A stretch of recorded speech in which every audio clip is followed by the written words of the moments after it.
एक उदास चींटी की कहानी। भाग 1। उदासी की शुरुआत। कभी एक घने जंगल के किनारे एक छोटा सा चींटियों का गांव था। वहां सैकड़ों चींटियां रहती थीं। वे सब मिलकर भोजन खोजती, पत्तियां और दाने ढोती और बरसात से पहले अपने बिल में संग्रह कर लेती। उस गांव की हर चींटी अपने काम में व्यस्त रहती थी। उसी गांव में एक छोटी सी लाली नाम की चींटी रहती थी। वह बहुत मेहनती थी, परंतु उसके मन में हमेशा एक भारी उदासी छाई रहती थी। बाकी चींटियां जब खुशी खुशी गीत गाते हुए कतार में चलतीं, तो लाली हमेशा चुप रहती। लाली की उदासी का कारण था उसकी कमजोर काया। जब भी बाकी चींटियां बड़े बड़े दाने उठाकर लातीं, लाली बहुत छोटे टुकड़े ही उठा पाती। साथ ही चींटियां कई बार उसका मजाक उड़ाती। अरे लाली, तुम इतनी कमजोर क्यों हो?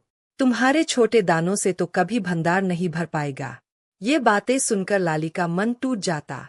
वह अकेले कोने में बैठकर सोचती, क्या मैं कभी बड़ी चींटियों की तरह मजबूत बन पाऊंगी? क्या मेरे जीवन का कोई उद्देश्य है? धीरे धीरे उसकी उदासी गहराती चली गई। वह काम तो करती, लेकिन उसका मन हमेशा भारी रहता। भाग 2। संघर्ष और सीख। एक नया अनुभव।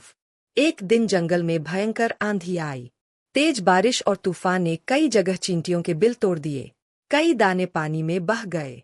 बड़ी चींटियां घबराकर इधर उधर भागने लगीं, लेकिन लाली ने शांत रहकर अपने छोटे छोटे दाने सुरक्षित स्थान पर रख दिए। आंधी के बाद जब सबने देखा कि लाली का संग्रह सुरक्षित है, तो वे हैरान रह गईं। एक बूढ़ी चींटी ने कहा, लाली, तुम्हारा आकार छोटा है, पर तुम्हारी सोच बड़ी है।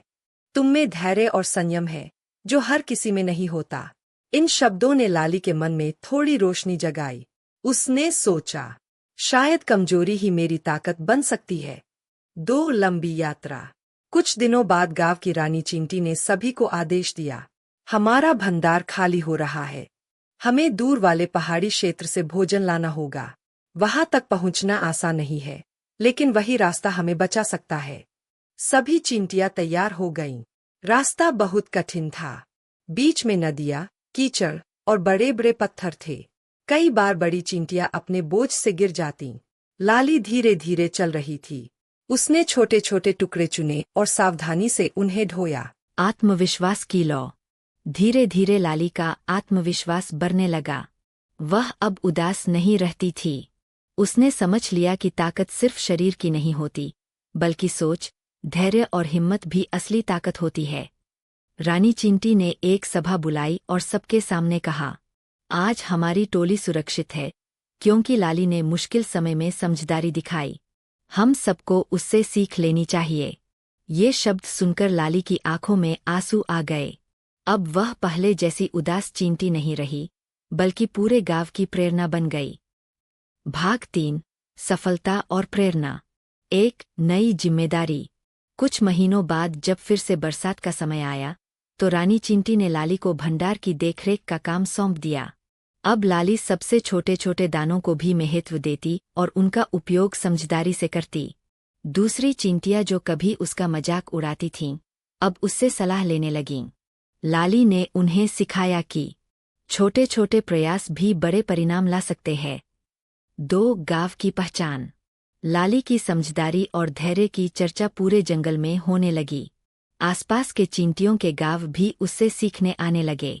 सब कहते, यह वही छोटी चींटी है जिसे सब कमजोर समझते थे, लेकिन आज वही सबसे बड़ी नायिका बन गई है। लाली को अब समझ आ गया था कि उदासी सिर्फ हमारे मन का भ्रम है। जब हम खुद पर विश्वास कर लेते हैं, तो हर कठिनाई आसान लगने लगती है। 3 सीख। लाली की कहानी यह सिखाती है कि हमें कभी भी अपनी कमजोरी को लेकर उदास नहीं होना चाहिए। असली ताकत धैर्य, हिम्मत और समझदारी में छिपी होती है। छोटे छोटे प्रयास भी बड़े बदलाव ला सकते हैं। जो व्यक्ति खुद को कमजोर समझ लेता है, वही सबसे ज्यादा हारता है। उपसंहार। अब लाली चींटी खुशहाल जीवन जी रही थी। वह हर नई चींटी को यह कहती, बेटी, कभी खुद को छोटा मत समझो। तुम्हारे भीतर भी एक खास शक्ति है।